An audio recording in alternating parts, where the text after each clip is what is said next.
अस्सलाम वालेकुम वरहमतुल्लाहि वबरकातुहू। होम स्कूलिंग से रिलेटेड मुझसे कुछ सवाल किए गए थे। उसके लिए मैं ये वीडियो बना रही हूँ और इसमें ये है कि हम आज ये देखेंगे कि अगर आपने होम स्कूलिंग करनी है तो वो कौन सी कैरेक्टरिस्टिक्स होंगी जो एक मदर के अंदर होनी चाहिए, या अगर एक कोई फ़ादर होम स्कूलिंग करवा रहा है तो उसके अंदर कौन सी कैरेक्टरिस्टिक्स होनी चाहिए जिससे वो बहुत आसानी से करवा सकता है होम स्कूलिंग। मैं अभी तक पेरेंटिंग और इन सारी चीज़ों को लेकर इसीलिए चल रही थी कि अगर आप इन चीज़ों के ऊपर फोकस कर लें तो कह लें कि 50% होम स्कूलिंग आपकी इजी हो जाती है। वरना वही मार धाड़, वही चीखम चढ़ा जो हम स्कूल के साथ भी कर रहे होते हैं, तो बच्चे के लिए बहुत मुश्किल हो जाता है इस बात को एक्सेप्ट करना कि एक तो मैंने सारा दिन घर भी रहना है और मुझे उसी तरह डांट मार पड़ती रहनी है। तो मतलब क्या फ़ायदा, मैं दोस्तों से भी नहीं अगर मिल रहा स्कूल जाकर, और कोई वो भी नहीं हो रहा, कोई घर से बाहर भी नहीं मिल रहा। लाइक उसने एक 24/7 एक माहौल में रहना है जिसको आपको उसके लिए फिजिबल बनाना पड़ेगा।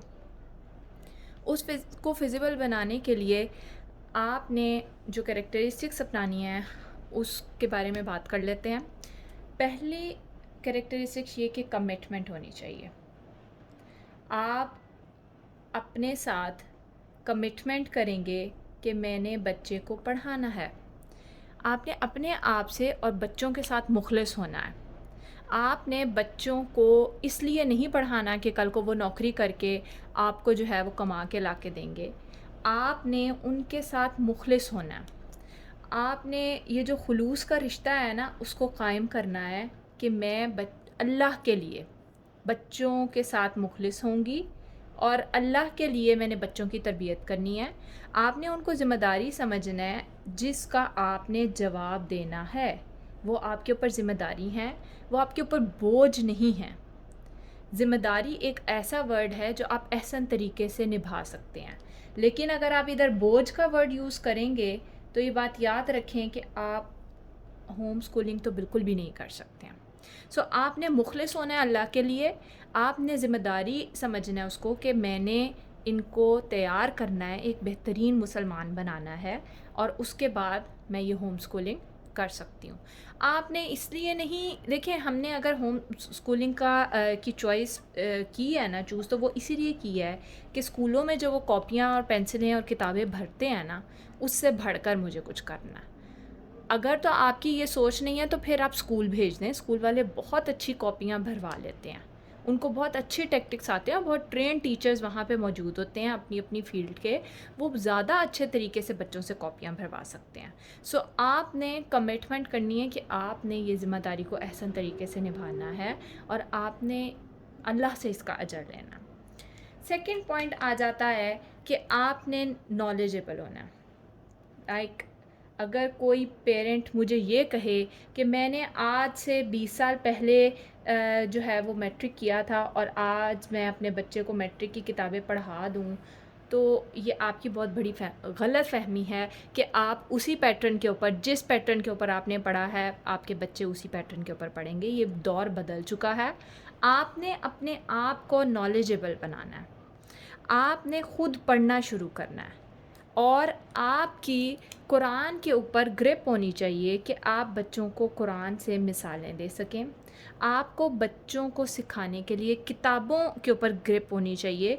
लाइक देखें, अल्लाह ताला कुरान में जब हमें सिखा रहे हैं ना, ये अल्लाह ताला ने हमें इल्म दिया है ना कुरान के ज़रिए, तो अल्लाह ताला हमें कुरान में जब सिखाते हैं ना कुछ, तो अल्लाह ताला गुस्सा भी करते हैं, अल्लाह ताला प्यार भी करते हैं, अल्लाह ताला आज़माते भी हैं, अल्लाह ताला हमें जो है वो बार बार याद करवाते हैं, बार बार हमें जो है वो साइंस दिए जाते हैं कि ऐसा करो ऐसा होगा, ऐसा करो ऐसा होगा। ये रिमाइंडर वाली चीज़ जो है ये बहुत बेहतरीन है कि आपने ये नहीं सोचना कि आपके बच्चे जो है ना वो ख़ुद से पढ़ लेंगे और आपको कोई मेहनत नहीं करनी पड़ेगी। अगर आप मेहनत नहीं करना चाहते तो आप होम स्कूलिंग छोड़ सकते हैं, आप स्कूल भेज दें, कोई मसला नहीं है। कोई स्कूल जाना कोई इतनी बड़ी बुराई भी नहीं है कि आप स्कूल नहीं भेज सकते हैं। लेकिन अगर आप अपनी ये होम स्कूलिंग की ऑप्शन चूज़ कर रहे हैं तो आपको ख़ुद को नॉलेजेबल बनाना होगा। आपको जो है वो अपने आप को अपडेट करना होगा। ये नहीं कि मैंने 20 साल पहले 2+2 पढ़ा था, जिस तरह मैं उसी तरह आज बच्चे को पढ़ा दूँगी 2+2। ये आप बच्चे का नुकसान करेंगे। उससे बेहतर है कि आप उनके पास कोई ट्रेन टीचर्स के पास भेज दें उनको। और 2+2 सिखाने के लिए वेबसाइट के ऊपर बहुत मवाद मौजूद है। ये नहीं है कि आप सीख नहीं सकते हैं। आप घर बैठे यूट्यूब के ऊपर सब कुछ सीख भी सकते हैं और उसे आगे सिखा भी सकते हैं। उसके लिए एक एक स्टेप के मतलब यहाँ पे मेंशन कर दूँ, वैसे बाद में मैं कोशिश करूँगी कि कोई लिंक्स वगैरह आप लोगों को दे सकूँ। लेकिन खान एकेडमी के नाम से एक एप्लीकेशन बच्चों की फ्री भी है और उसके ऊपर यूट्यूब उनकी अपनी वेबसाइट भी है।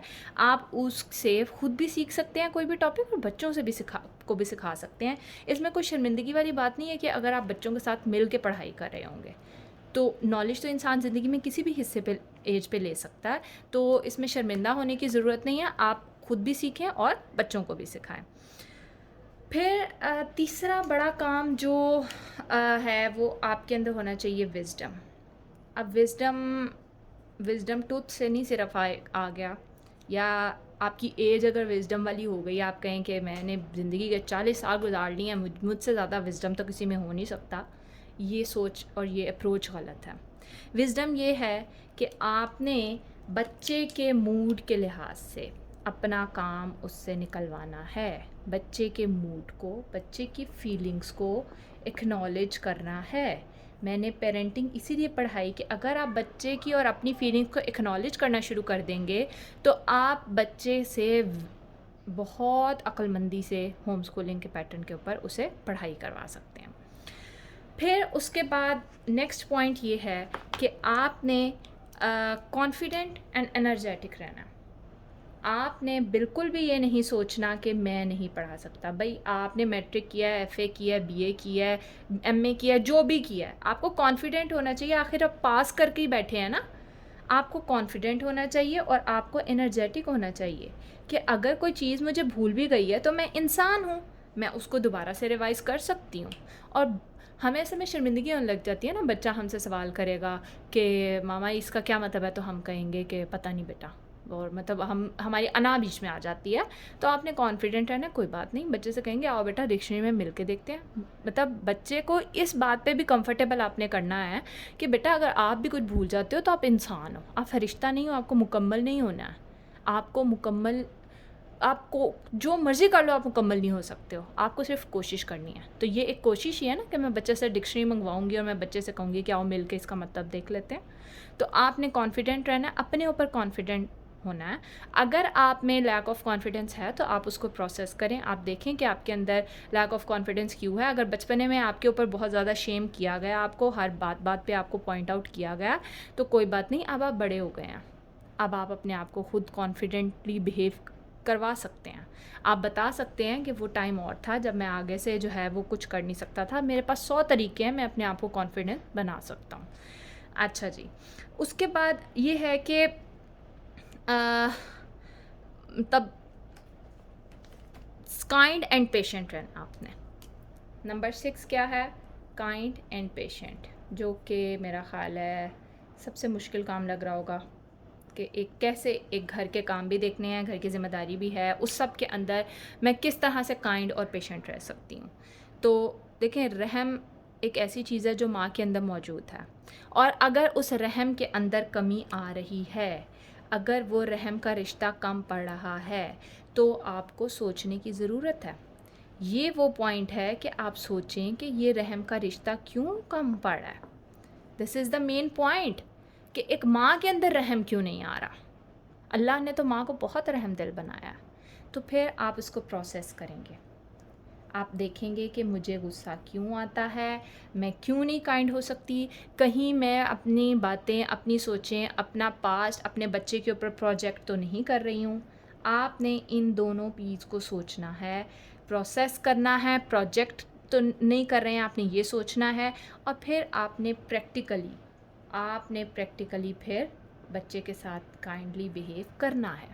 आपने पेशेंट फिर आप तभी रह सकते हैं जब आप उसको प्रोसेस करेंगे। अगर आप प्रोसेस नहीं करेंगे तो आपके लिए कुछ भी करना मुश्किल हो जाएगा। अल्लाह ताला ने आपको सलाहियत दी है कि आप इंसानों को डील कर सकते हैं। सिर्फ़ ये है कि आपने उसके ऊपर वर्कआउट करना है। अगर आप उसको वर्कआउट करेंगे तो आप बहुत बेहतर तरीके से काइंड और पेशेंट बिहेवियर इख्तियार कर सकते हैं। अच्छा सॉरी, ये 5th पॉइंट था। 6th पॉइंट अब आते हैं। 6th पॉइंट है कि एम्पैथेटिक और अंडरस्टैंडिंग होना है आपने। अब एम्पैथेटिक में देखें कि ऐसी कौन सी चीज़ है, मतलब हम बच्चों के रवैये को समझेंगे। हम जिस तरह पहले मैंने आपसे कहा कि आप उनकी फीलिंग्स को ऑब्ज़र्व करेंगे और विज़डम का इस्तेमाल करते हुए, अक्लमंदी का इस्तेमाल करते हुए आप उनके मुताबिक आप जो है वो करेंगे, उनसे काम निकलवाएंगे। अब एम्पैथेटिक बिहेवियर ये है कि आपने उनसे डील करना है। आपने सेल्फ टॉक को बहुत पॉजिटिव रखना है। आपने ये कहना है कि कोई बात नहीं, बच्चा है, मैं इसको डील कर लूँगी। आखिर वो ऐसा तो नहीं है ना कि वो आपको पता ही नहीं चले कि क्या हो रहा है और क्या नहीं हो रहा।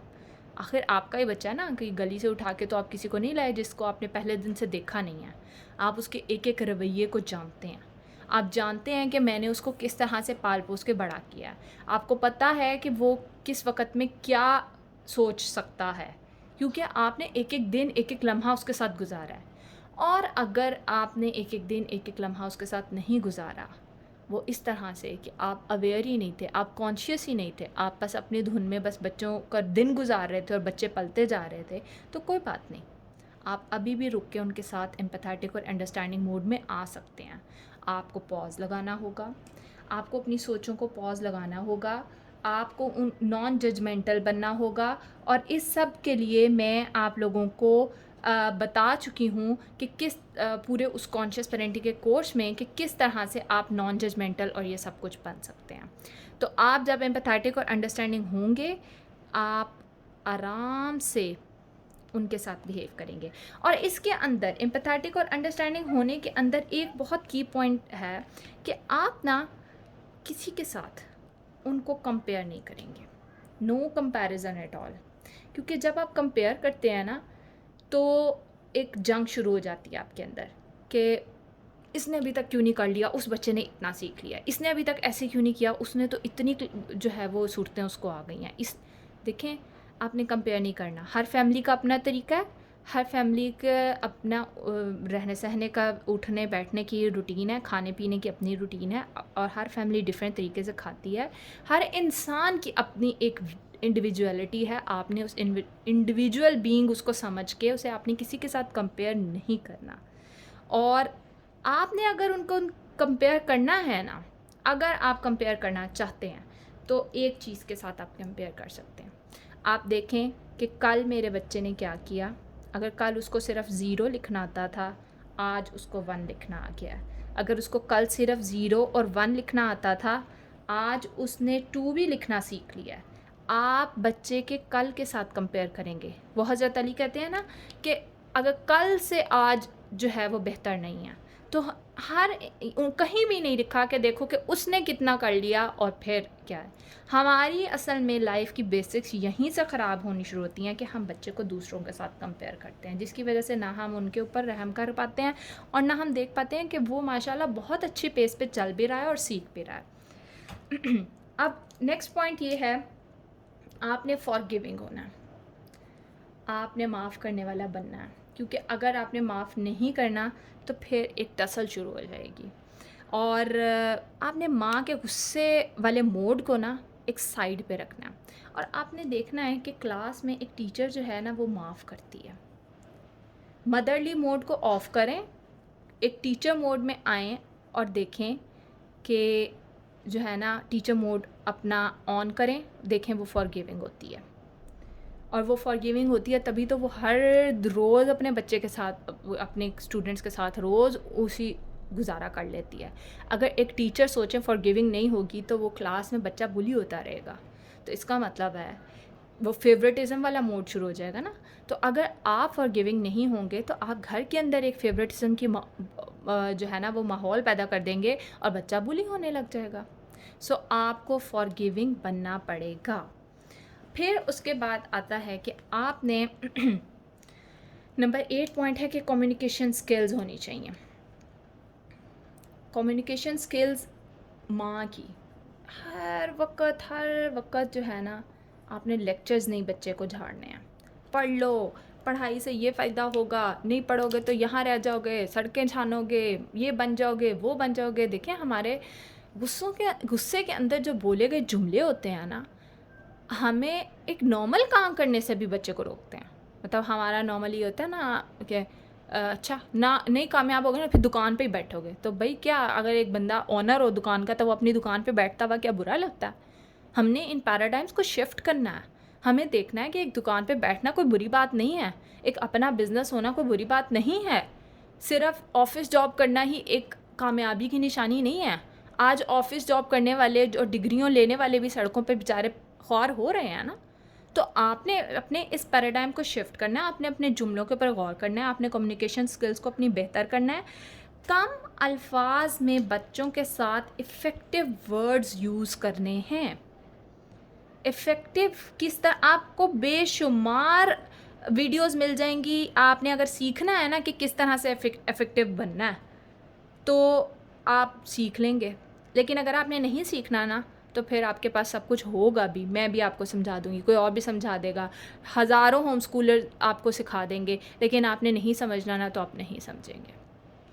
अगर आप वाकई में सीखना चाहते हैं, तो आप 1, 2, 3, 4 वीडियोस देखें कि कम्युनिकेशन स्किल्स किस तरह से बेहतर करते हैं। एक बच्चे के साथ बोलने की कम्युनिकेशन स्किल्स क्या होनी चाहिए।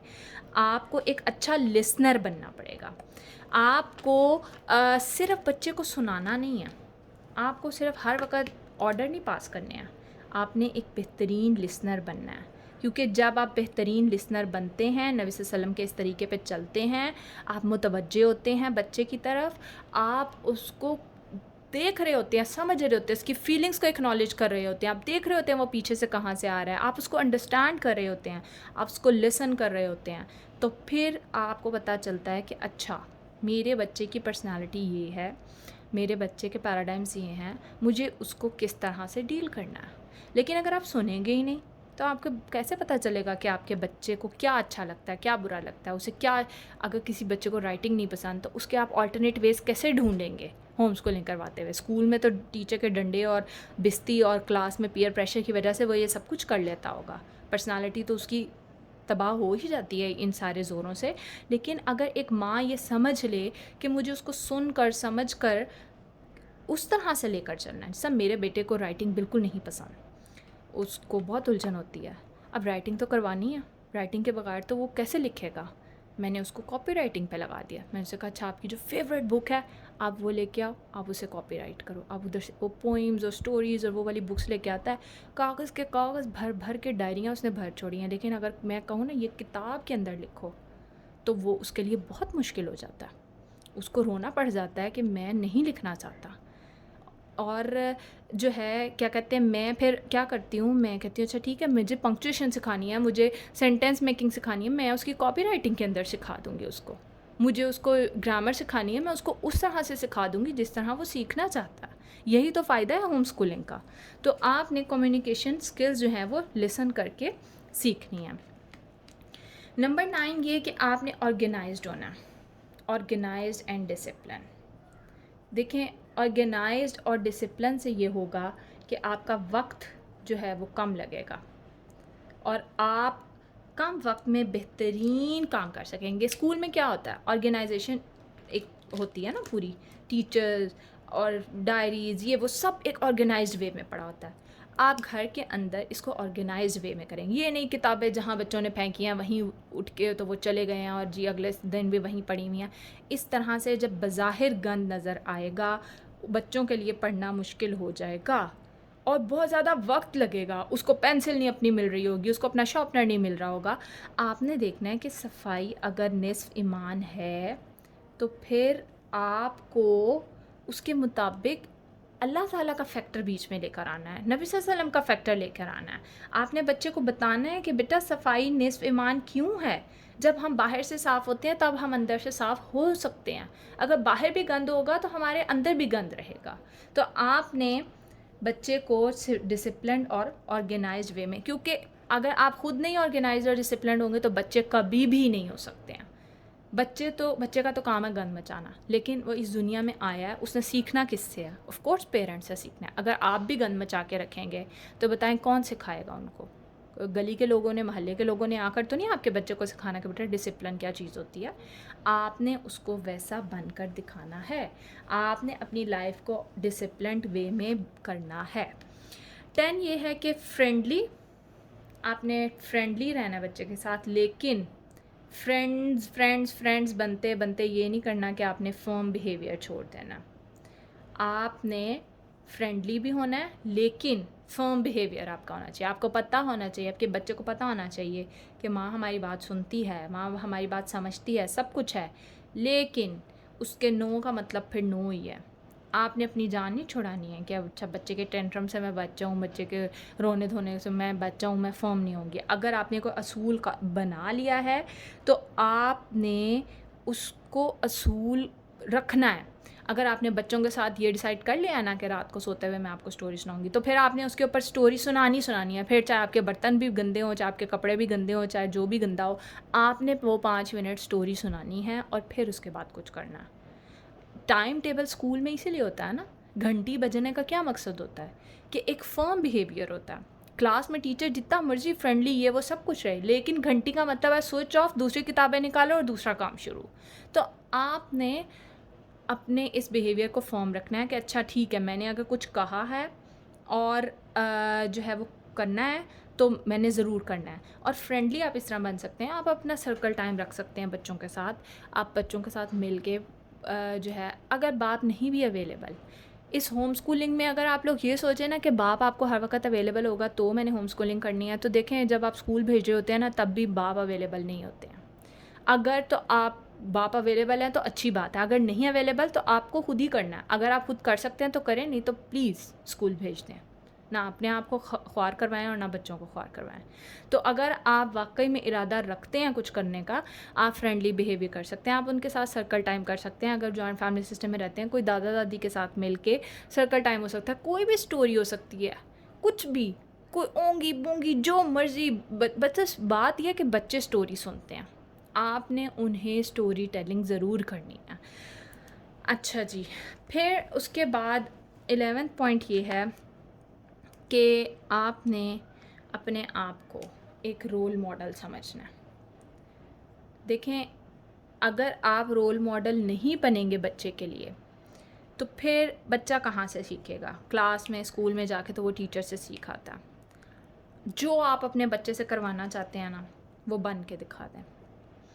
मैं मतलब 100% इस बात की गारंटी दे सकती हूँ कि जो काम आप करते हैं ना, आपका बच्चा वो करेगा ज़रूर। चले 100 नहीं देती, 99% दे देती हूँ। ऐसा नहीं हो सकता कि एक माँ बाप कुछ कर रहे हैं और बच्चा वो करेगा नहीं। अब उसमें 99% मैं ये 1% इसलिए छोड़ रही हूँ कि हज़रत नूह बहुत अच्छे थे, लेकिन उनकी औलाद नहीं सीखी थी, उनकी औलाद ने वो सब कुछ नहीं किया था। इसी तरह फ़िरौन बहुत बुरा था, लेकिन उनके अंडर पलने वाला हज़रत मूसा जो थे वो बहुत बेहतरीन इंसान बने थे।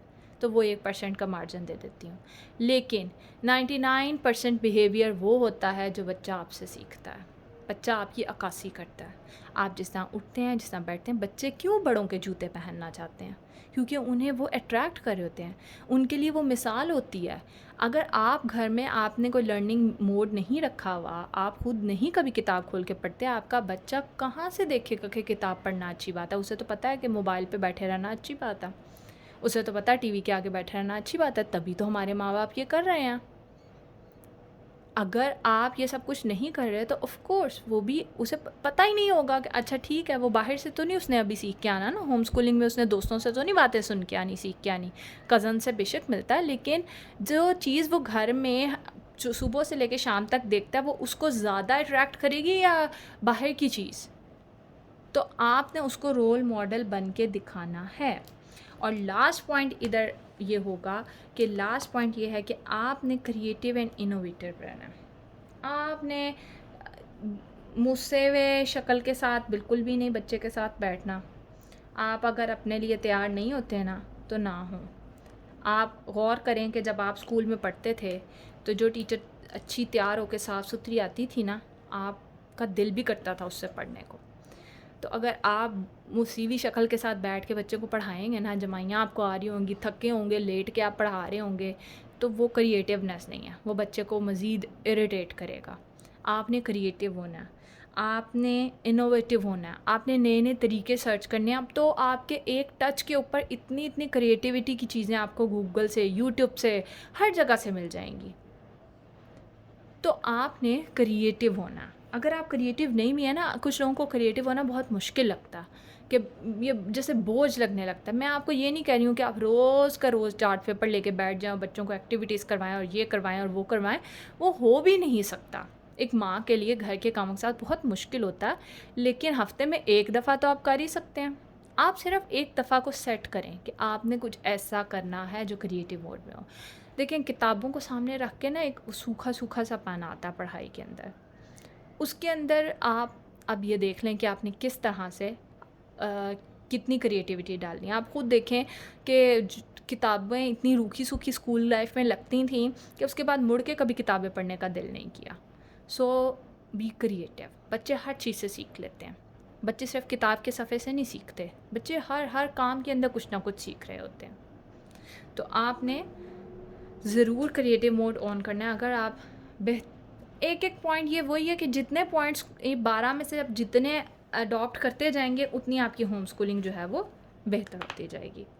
ठीक है, यहाँ पे ख़त्म करते हैं। ये कैरेक्टरिस्टिक्स थी कि किस तरह का आपको एज अ पेरेंट बनना पड़ेगा। मुझसे अगर कोई पूछे कि आप होम स्कूलिंग कैसे करती हैं, तो बस इन्हीं पॉइंट्स में से कभी किसी दिन कोई पॉइंट हो जाता है जो मिस हो जाता है, कभी किसी दिन कोई पॉइंट्स मिस हो जाता है, लेकिन आज आके यही वो 12 पॉइंट्स होती हैं जिनके इर्द गिर्द मैं घूम घूम के होम स्कूलिंग कर रही हूँ।